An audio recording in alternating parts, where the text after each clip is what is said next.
Well, good morning, Buff Nation. I know we're going to have people continually logging in this morning to visit with our guest coach, but we're going to go ahead and get started. Our guest today, obviously, one of the more popular coaches we have on campus, Sarah Ramey.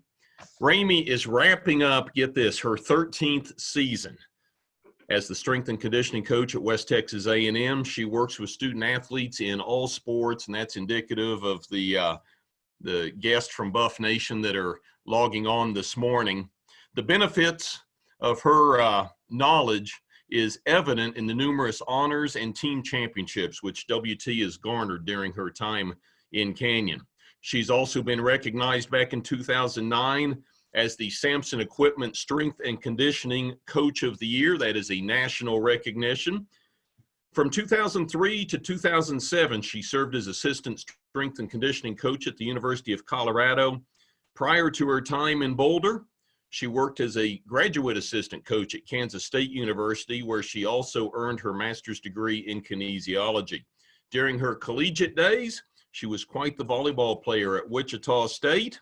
She earned Missouri Valley Academic Excellence Award in 2000 and graduated with her degree in exercise science in 2002. As we all know, she is very active in running, cycling, and triathlon events. She's participated in everything from 5Ks up to Ironman distance triathlons and has competed in 4 Ironman races. Welcome, Sarah. Glad to have you on board. For starters, I know most of these students know the answer, but for the general public that have logged on, the days of being a strength coach have gone way past when you would just get the strongest ex-football player and he would be in charge of the weight room. Talk a little bit about what your world encompasses. I think it's definitely becoming more and more holistic in what we do on a day-to-day basis. It started out just getting strong as you can in the weight room. And then, we obviously have to add the speed and a change of direction components, conditioning, making sure that our athletes are ready for whatever the coaches throw at them. And I think our number one goal for us as a staff is to make sure that our student athletes are available to our sport coaches. Because if they aren't available for practice and for games, then, what good are they to be a part of a program if they aren't available to our sport coaches? And along those lines, you have to be in tune with every student athlete. We say you have a staff, which you can tell us about in a moment, but you have to understand the limitations, the physical background of every student, but yet you also have to have a responsibility to the coaches of each sport.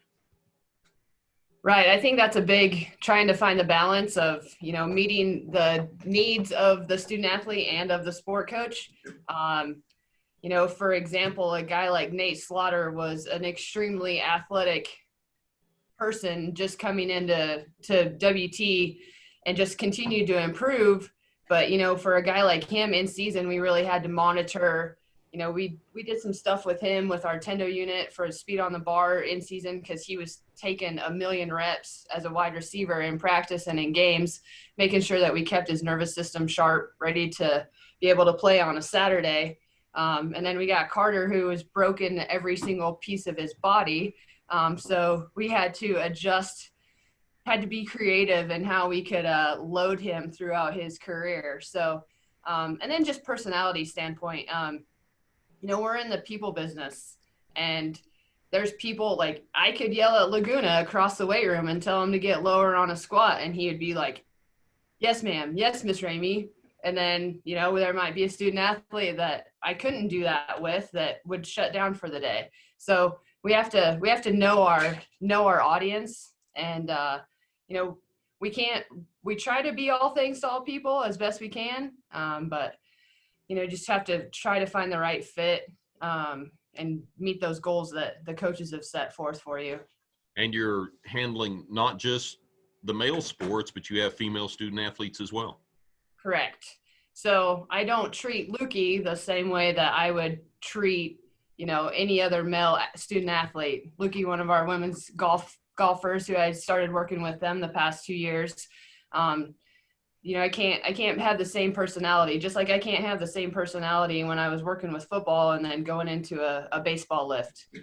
Those guys wouldn't respond the same way. So I think as coaches, we all have our own coaching voice, and then that has to change based on what team we're working with. And also, depending on how a sport coach kind of sets the culture of their program as well.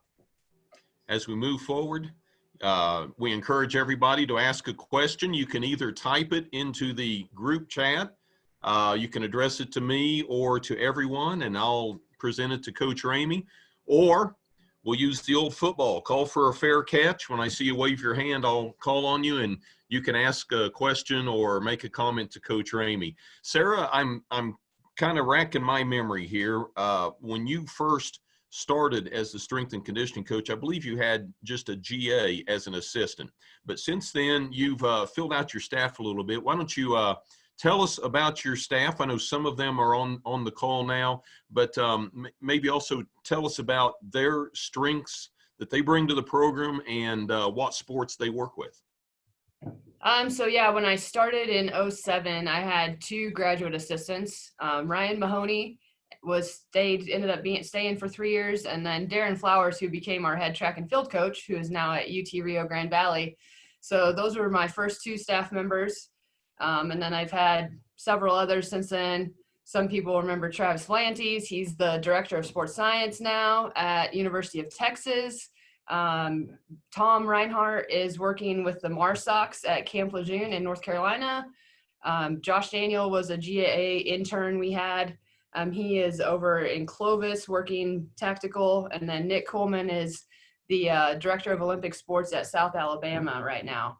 So we've had some people move on and do some really awesome things. Currently have Matt Segura. He's finishing up year 5 with us. He works with track and field, softball, and men's basketball. Does a great job with those programs, and obvious from the success that track and field has had. And that's a sport that for our strength staff, not many strength coaches enjoy working with track and field. Matt loves it, and also with our staff here, they're in here all the time and really engaged in what's going on in here. He likes the direct correlation that he can see from what they do in the weight room and what happens in their sport. Then Ben Kozak came in 2 years ago. He works with football and equestrian, so kind of took that football load off of me, and then been able to add some different things in. And then Derek Kennedy is currently our GA. He works with men's soccer and men's golf, and then helps us all with our larger programs. And we call it strength and conditioning, but I know a large component of it is strength with flexibility. It's not just building up the body. Yeah, we try to incorporate a little bit. I guess, I don't know if flexibility is the term we use as much anymore as just general mobility, making sure that our athletes are mobile. And, depending on the sport, they're going to have tendencies to have tightnesses or limitations in various joints. But, really most of our student athletes are going to have tight ankles and tight hips and tight T-spines, and that's where we need them to be mobile. So we do a lot of the same things across every single sport that we work with here. And in addition to your duties as strength and conditioning coach, you have taken over the responsibility as our department's SWA, and you've also become a team leader with this COVID-19 pandemic and our return to as much normalcy as we can right now. So your plate is full, and I get the idea you've got a ton of databases going right now. Yeah, I've become the queen of databases the past couple of months. So when all this started before spring break, our university put up a travel site to get information where everybody was going. And so I started collecting that from every single student athlete that left Canyon, America. And so by sport, we had that information, and then that turned into who was coming back to Canyon, who was going to stay at home for the semester. And then we did symptoms checks, and we were actually able to do about 6 weeks of outdoor workouts with the student athletes that did stay here and come back from spring break, which was a huge benefit, I think, not only for them, but for us as a staff. Kept the group small, but, got outside, got some vitamin D, and were able to keep them moving, which I know a lot of campuses completely shut down, and it helped us as coaches keep our sanity, and also just gave them a way to engage in each other a little bit. And, don't give each other high fives. We had to give the reminders. They couldn't touch each other. But it was a definite benefit. And then, moving forward, we're going to fire up our symptoms checks again on Sunday, and start with our voluntary summer workouts. So we're really excited to get back going with all of that. And it'll be different. We're going to have to be really cognizant of how much we load our student athletes, because we've had some that have been got to hold them gym and crushing it for the past 2 months. And then others that have had very limited resources and have just been doing the body weight circuits and running that we have been able to send out. So just trying to find that balance, and every student athlete's going to be different in that regard. Tell us some of the methods that you've used to stay in contact with the student athletes, because as you mentioned, the majority of them have gone home. We hope they're not just sitting on the couch eating potato chips and donuts like I do. Keeping them going so that when they come back, they're not stressing themselves. Just sending them emails mostly. And then also just having communicating with the sport coaches. They sometimes respond better than to get something from us. But, they get an email periodically with what we're wanting them to do, then it's up to them to put in the work, just like any other time that we are on summer break or in May, really. So, they have to make the decision that they're going to put in the work, or as I like to say, Netflix and potato chips. All right. Who's got a question for Coach Ramey here? Just raise your hand or send it. Okay, here we go. We've got a question, Sarah, from Wendell Brown. His question: how does your strength and conditioning program and staff size compare to others around the Lone Star Conference? Well, I'm biased. I think we have the best in the Lone Star Conference by far. But we have the most full-time for sure. Overall, we have 4 total people, and there's a couple that have that many, but most are 1 director and then maybe a GA or 2. So from a full-time perspective, we have more than anyone else in the conference. But total number, there's some schools that do have 4 people, but quality, we're by far the best. Well, as we like to boast about, the efforts that you put in are indicative in the number of honors we get individually as well as team championships that BuffNation brings in. Okay, who has another question for Coach Ramey? There we go. Nathan, go ahead, buddy. All right, hey, Coach Ramey, thanks again for everything you've done for me. But, I just took a head football coaching job recently, and how are you managing with your athletes, being away for so long and then coming into summer workouts? Obviously you have those high achievers that are putting in the work, but at the same time, you have those guys that haven't done anything. How do you go about managing that in a time like this? So I think, we're going to start with about 50% of what we normally would start with at this time.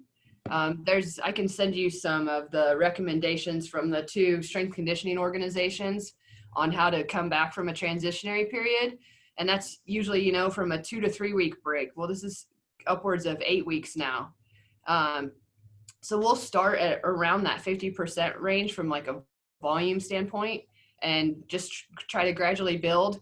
I've talked to my guys today a little bit about, our eyes are our best way to see things, or our best feedback.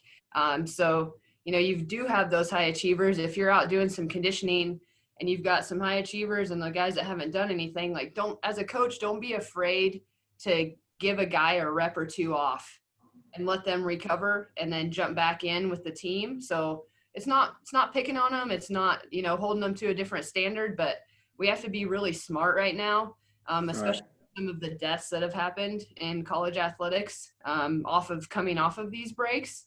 And so just being smart with that. And then if you do have those high achievers, they can maybe you throw them an extra rep, at the end of a conditioning session. So, just using your eyes. And I mean, you've watched enough workouts and you've gone through enough workouts in your career to be able to make an educated decision on, okay, this kid needs to sit a couple, this one's can do a couple extra reps. So I think just, watching your group and not being afraid to sit a kid, be like, hey, you're out this one, you're in the next, kind of. It's not what we like to do because we want you to be held to the same standard. But I think right now that's got to be something that you think about, because it's not worth, getting somebody in trouble from a health standpoint. Right. Thanks. All right, Sarah, we have a question here from Peyton, and I'm going to make sure that I'm reading it correctly. Looks like pre-COVID, you had been lifting pretty consistently yourself, and he wants to know, is there anything that you have learned or maybe a thought pattern that has changed after self-experimenting in the weight room? That I prefer conditioning over strength. I like to be the conditioning and like my assistants be the strength part. No, I think it's always good for us as coaches to experience a little bit what we put our student athletes through. I mean, did that back then and, continue to do so now in various capacities. We kind of jump into some different things right now. Now Coach Kozak and I have a little thing. We're going to try to get 10,000 kettlebell swings by the end of the summer. So trying to get about 100 a day and, just finding new challenges to keep us engaged as we go through, various times and really for us to get back and actually start using our equipment since we haven't been able to use it either. I'm going to kind of change the course just a little bit here. You've, as we mentioned, undertaken the role as the department's SWA. Was a move into administration something that you had planned to do at some point in your career? And obviously it's caused a lot more duties to be on your platter, but tell us a little bit about some of the things that you're involved with now. It's not just over there at the Bain weight room. So I thought that was something I want to do eventually. And honestly, this is kind of the best case scenario. Because I still am going to stay in the weight room and get to work with my programs and do what I love to do every day and be able to wear sweats to work every day. But also, with this change, we've kind of got a little bit different setup from an umbrella standpoint. So, it will be, I'll still oversee my athletic performance staff and then also oversee sports medicine and then what Coach Dudley does with her leadership work. So just trying to take a little bit more of a holistic approach in how we do things for our student athletes and do more for them. And so that I've always had a great relationship with athletic training and we've, that's been awesome through the many changes that department's gone through since I've been here. But just trying to make sure that we're all on the same page. And Luke and I we've been working really closely on all of our return to participation stuff. Our COVID experts now, we've decided. So we're basically planning to run a city when we get through this, tightening up our resumes for planning to run a city. But I think it's a great opportunity for me to Sergio, to come into a situation where I'm very familiar with everybody that works here and also have a great relationship with everyone and be able to make all of our areas better than they are right now. And so just trying to continue to enhance what we do and what we offer to our student athletes. So I think it's kind of the best of both worlds from that aspect. I'm over Zoom and I'm over some of the meetings, but it's been really enlightening to be on our conference level. We have a weekly conference call with all of the Lone Star Conference ADs and SWAs. And so that's been interesting to see how each institution is responding to this and their plans and how they kind of view some of the changes NCAA is making. And I just have to say that Michael McBroom is by far the best athletic director that we can have at this point. With all of this going on, he's really fought for our student athletes to have more opportunities to play. Unfortunately, the NCAA kind of cut that off a little bit.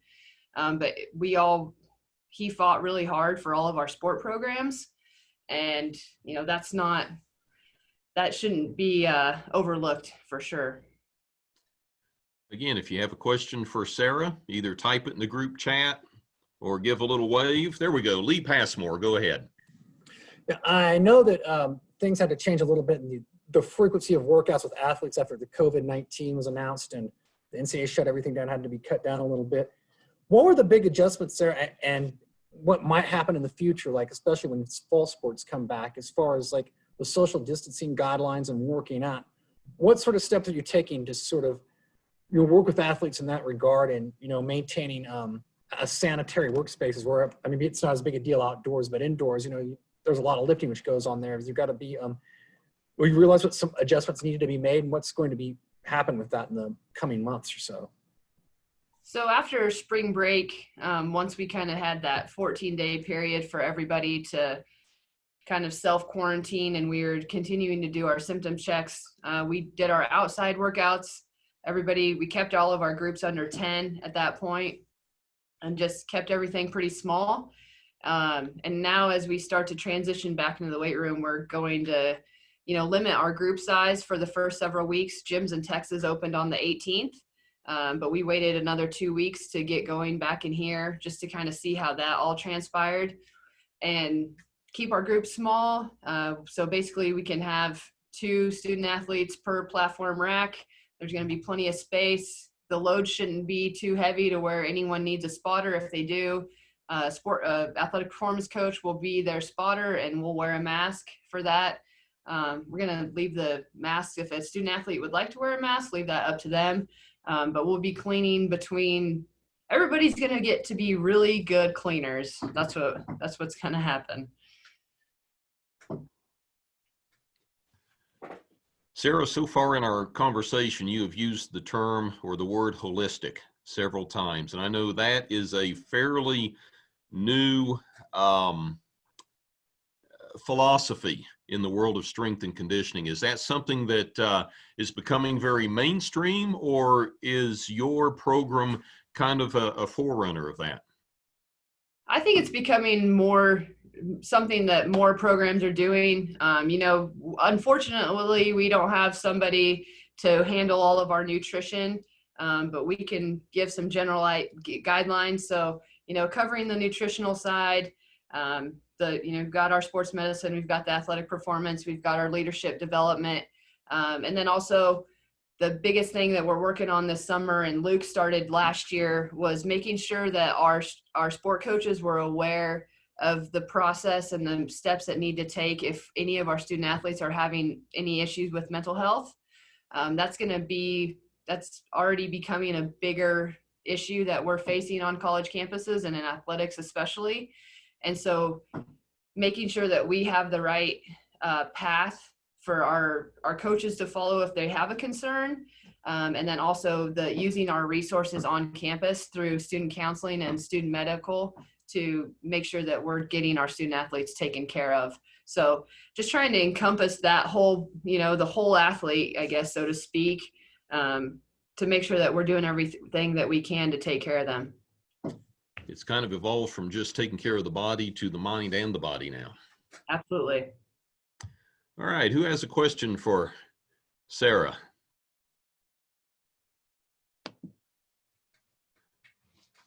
Lots of people out there want to hear her words of wisdom. There we go. Casey, go ahead.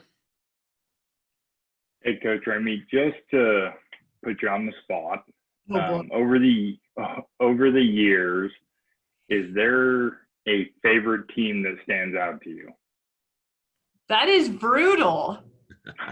I can't say that your group had the worst groupings of tattoos of any program that we ever had, because we did a pool workout and I was very afraid to take you guys in the pool with kids because it was also a mustache march. So you guys had that going. No, gosh, that is 13 years here, and 5 to 6 different sport programs across those years. I can't really nail down a team in particular. The national championship or national finals women's basketball team, that was a really special group.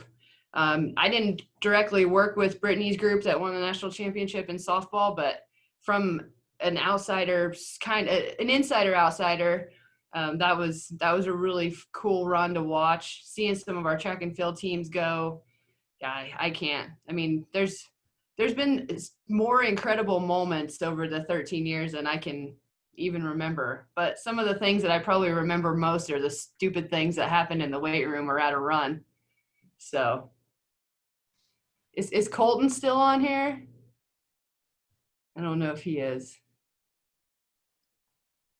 Colton tried to get me to stop a stretch at the end of a conditioning session to wait for somebody. I think I told him to know your role. He first freshman summer. You know, Sarah, with the various coaches that we've had these Zoom chats with, we've always talked about the facilities that they have the pleasure of working with. You in particular have really seen your work area, your workspace grow in more ways than one in the 13 years you've been here. Yeah, so the old weight room and old sub, it was akin to maybe a jail yard weight room. When I arrived, we had 3 set benches, 4 squat racks, a couple predetermined inclines, a mishmash of the old silver dumbbells that you could go grab at Walmart. And all the weight plates were painted colors so that people knew which plate holder to put them back on. There was yellow plates and red plates and blue plates and green plates. And then we did all of our Olympic movements just out in the middle of the floor.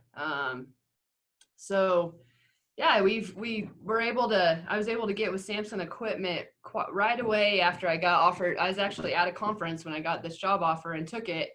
And so I was able to get with them on planning the weight room. And then they were able to get us all of our current equipment by the middle of that football camp. So that was one of our workouts in August of 2007, was installing the weight room. And then from there, when we moved over to the new facility at Bain, we were able to send that equipment back and have it refurbished. And then we got it here the Friday before the first football recruiting weekend that January. So right in time to show it off for a new group of recruits.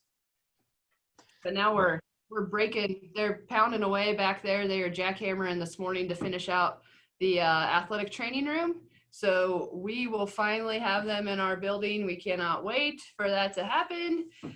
So, weight room, training room, both soccer and football locker rooms are all going to be in this building, and it's going to make life 10 times easier for us as staff and for our student athletes, or our student athletes that are outdoor sports over here in the sports park for sure. Okay, we've got another question here. You've been asked what was your favorite team to work with. This question is from a personal standpoint. What is your favorite personal achievement that you've accomplished? Oh, man. You get to brag a little bit here. I do a lot of really dumb endurance things. I don't know that there's, probably my number one would have to be the Dirty Kansas 200. So 204 miles of gravel in right around Emporia, Kansas. It was about 13 hours on a bike. Done a lot of dumb things, but that one was probably one that my dad was there to crew me, and you only had 3 spots where you could have crew there. That and the Leadville 100 mountain bike race I've done the last 2 summers. It starts at 10,200 feet elevation and goes up to 12,500, and you climb about 12,000 feet of elevation during that ride. And I have best crew in the country for that race, and it's pretty hard to beat those 2 events. The longer the better, because I'm just a diesel engine. I can't go fast anywhere, but I can go all day. All right, who's got a question for Coach Ramey here? There we go. Allison, go ahead. What's up? Hey. So what would you say are some of the worst habits that your freshmen come in with, like bad habits that they've kind of created for themselves, or their high school sports coaches or strength coaches have created for them? Who I might have to have Matt and Ben chime in on that one too. I think that their biggest deficiencies for any of our athletes coming in is always posterior chain. So not doing enough upper back or pulls in any sort, not knowing how to hip hinge correctly. They come in with some really overdeveloped spinal erectors, but can't hip hinge because they've been standing on a milk crate trying to do RDLs and not doing them correctly. And then I think them just realizing that they, from your aspect, just not fueling, like that's what you deal with even with Major League Baseball players. They can't feed themselves. They think that mom's still going to be here to provide them a meal and show up to a 3 o'clock lift and haven't eaten all day. So just getting them to realize how important it is to fuel their bodies, that they can't go anywhere without something in the tank. Ben, Matt, you guys have anything else? Incoming guys? Weaknesses? More isn't better. More isn't better. There we go. Yeah, I agree with Ben. I mean, a lot of guys come in thinking they can lift, 600 pounds, and when they really can't do it correctly, but they've been taught that all through high school, kind of makes it tough for us to get out those bad habits. The bench press is not the pinnacle of all exercises. Yeah, I think one of my favorite lines is if you're a great bencher, you're probably not a great football player because you're just really good at pushing people off of you when you're on your back. So, I'd rather you be really strong on your legs than really good at pushing people off of you. Are you and your staff having to recondition or reteach youngsters when they come into the program from high school or junior college? Or in your time, let's say the last 13 years, is the prep work that kids are doing before they come to college getting better? I'd say that's all over the board. Just some of the kids on this screen came in with great backgrounds. Like Carter James had an incredible strength coach in high school. And so a lot of those kids we got from Justin Northwest, they came in and were ripping weights apart, and there wasn't a whole lot to fix there, just continue to refine. But then you look at some of our female student athletes who have never touched a weight in their life, especially on the soccer side, I think is where I see it the most. And Matt might see that with some of his female track athletes. But I think we always try to start back over. One thing I really like to do when I had football was to keep the freshmen in a separate group so that we could teach things. And then, after about a month, get them in. They'd still condition and run with the returners, but in the weight room, keep them apart from the upperclassmen just so they didn't feel like they needed to load a bunch of weight on. And we could just, let them ease into things and not have to try to show off. And we've got a question here from Casey Lish. Speaking of heavy lifting, you've had some assistants over the years. Who have lifted the heaviest? Oh, geez. Well, Matt used to lift really heavy, and now he likes to do the old man workout like I do the old woman workout. Ben still throws around some big weights, and Travis Valenti's definitely punched a few holes in that old weight room. So now our baseball and softball indoor, the holes they had to repair on the wall from him punching holes in them after not making his heavy weights.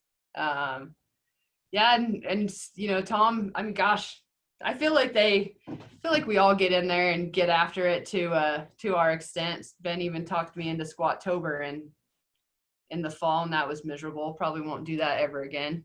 Squat every day of the month, but it was a good learning experience because I would never put one of our student athletes through that. That's for sure. Now, we've talked about heavy lifting, we've talked about bench press, we've talked about squats. We've got one of the nation's best female golfers with us right now in Look Ye. What kind of workout would you be doing with her? You know, I think all of our student athletes, there's things that we hit with all of them. They're all going to do an upper and lower body push. So a squat and then some type of post chain, upper body, either, you know, a dumbbell variation, or we do a lot of push-ups with them. They just need overall strength, and we do a lot of mobility. Lukey doesn't need a whole lot of mobility because she is maybe hypermobile. And so, you know, some stretches that we put them through, she's like, I don't feel this. What do I need to do different? So, you know, we have to kind of adjust on the fly there. And then, you know, working on rotational power with them. And I think for, you know, a golfer that swings all from one side, we try to balance that out with doing some rotational work on their opposite side. Same with baseball and softball. You know, they are so one-sided that they start to develop imbalances. And then, like with golf, I went through the TPI certification. So it's a kind of a screening process. Couldn't tell you from a golf standpoint, but from a body motion standpoint, where those limitations might come up and hinder their golf game, and working with Coach Jameson to, okay, here's what we found. And I really just try to focus on a lot of that. I also screened the baseball guys a couple years ago after I did that, just to kind of hone in on what areas I needed to implement in our mobility, in our warm-ups, or throughout our workout with baseball too. So there's all kinds of stuff kind of popping up from a screening and mobility. And I mean, you might call it, say, functional movement screening was kind of the first part of that, to find what needed, where we needed to insert, I guess you call it prehab exercises to help reduce injury. All right, who has a question for Coach Ramey here? Stanley. Schaefer, go ahead. Stanley, you had a question? There you go. I got it. Yeah. Sarah, in all your two things, just comments and all of your, what you mentioned, you didn't mention the time that you tackled that pickup, and the pickup came out just about as bad as you did. So one tough individuals. But anyway, from an outsider standpoint, I want to thank you for what you've done for athletics at West Texas A&M University, and for all the athletic programs in general, and for the university. You've represented us very well. Well, thank you, Stanley. Casey didn't ask me who my favorite Buffalo Club member was, but that's an easy choice for me because you give the best hugs. So yeah, that's well, I thank you for that. And yeah, that dent in the pickup was pretty good. I suffered for a while after that.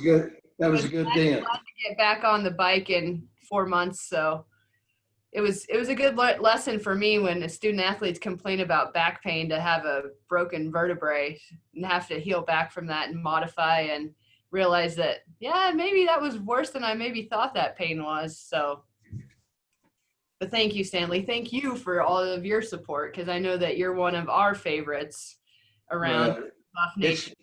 It's fun. So, thank you, sir. All right, who has a question or comment for Sarah Ramey? There we go, Sergio. How important is a role, would you say, when it comes to the mental part of lifting, and so it can carry on to their sport?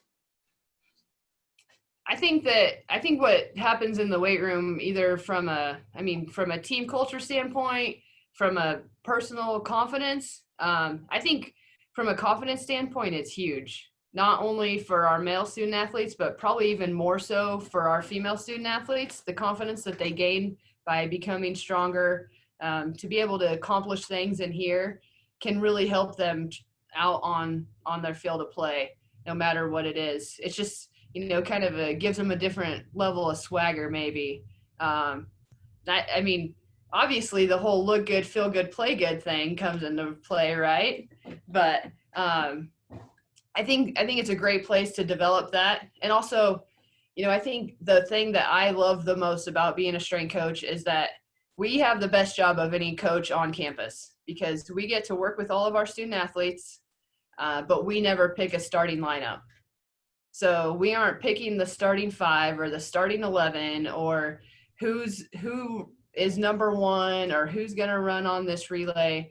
Like, it's, you earn what you put in. You get back what you put into the effort, from our standpoint. And, we don't ever know who's on scholarship, who is a walk-on student athlete, but, you're the respect that you gain in the weight room and from, I think, any strength coach is just by the effort that you put forth. And I think that's the best part of this. And also, we can also be those confidence builders for our student athletes. Lift them up, pick them up after a bad outing or a bad game, and then be their biggest cheerleader, after those big wins. Like, that's probably that's the coolest thing, is we get to watch them grow and also, be one of their biggest cheerleaders. All right, still time for a few more questions. If anyone has one, just raise your hand and we'll call on you. There you go, Dimitri, go ahead. Okay. First off, hello, Coach Ramey, miss you. I did. But just kind of the question I have, I know obviously you've been in the profession a long time. What advice would you give to, let's say, young coaches? Because with me, I'm just starting becoming a full-time coach. So just your best piece of advice.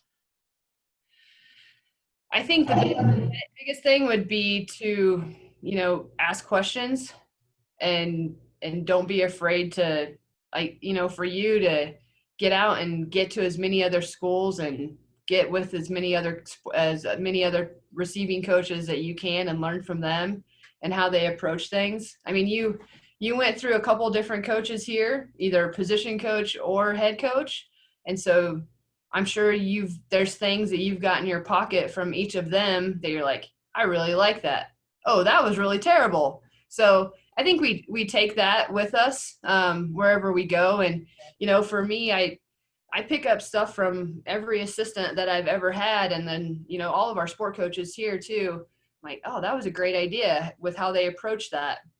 So just, picking up little things here and there, because, I mean, one day you're going to be a head coach. I know it. So you're going to have to be able to and make your connections along the way. So you can, then you hire Nate as your OC, and you can maybe get Sergio to come handle all your kickers, and man, we could put a pretty good coaching staff together. Right? Would you come be the strength and conditioning coach?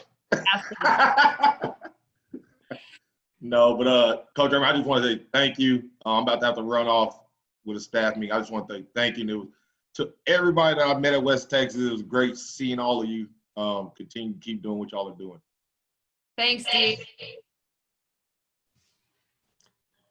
Sarah, coming out of your collegiate days at Wichita State, what got you started on the path to strength and conditioning? When I moved to Kansas from Hereford, Texas, just down the road, I took a strength conditioning class, and so that kind of got me going there. And then I just started working in the summers with my strength coach at Wichita State, who had been there for a long time and is still there.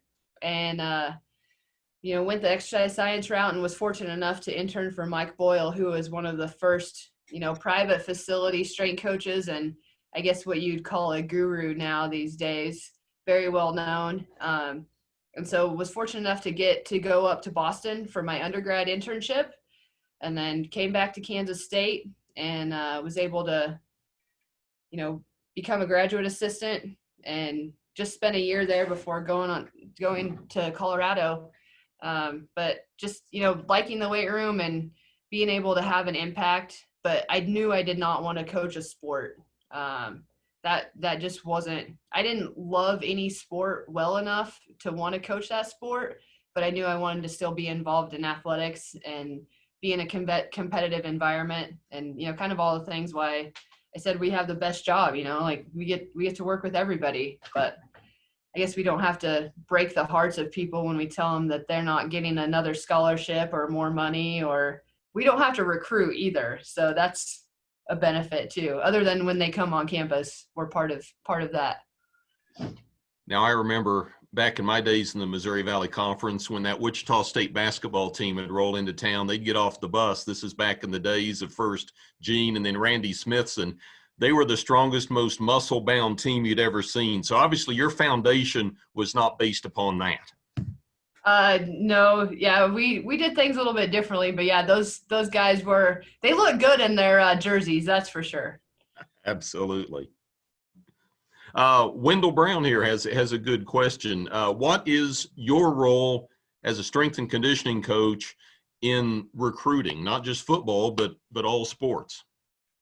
So typically when our sport coaches bring their recruits on campus, they'll make us part of their campus tour. So they'll bring them to the weight room, and we'll kind of give them a rundown of what we do day to day.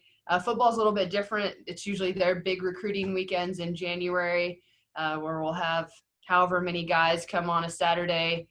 Same type of deal, give them a little recruiting spiel on what a year looks like from a planning standpoint, how much they're going to be in here, and just, kind of getting to know those student athletes when they're here, and that's a good time too, that we can find out, well, kind of what's your background? How do you train much now, or is this going to be completely new to them?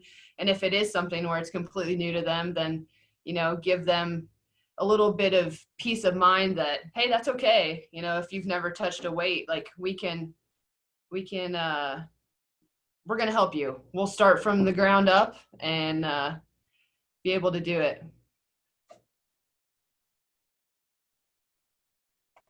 Okay, any more questions for Coach Ramey? Got a lot of people out here that I know, Sarah, appreciate what you and your staff have done for them, both now as well as throughout the years that you've been here. We're getting lots of comments on the chat, not so much questions, but just thank yous and we love yous and all that. And yeah, it's obvious that the job you do is appreciated not only by our student athletes, but by BuffNation. Any more questions for Sarah? We've also got Ben and Matt online as well. And I don't see any, so that'll wrap up our Zoom, at least for right now. The last 7 weeks, we've talked to 14 coaches, had an incredible time, a lot of knowledge exchanged, a lot of good stories told as well. Sarah, thanks for your time today. And I know you, as well as Luke Casper, who's on our Zoom today, up to your necks in getting prepared for next Monday when we'll reopen some of our facilities and anticipate a good chunk of student athletes returning to campus. Thanks for having me, Kent, and so good to see all of your faces. Until then, go Buffs. Everybody stay safe, be smart. Thanks a bunch. Goodbye, everybody. Thanks, thank you, Kent.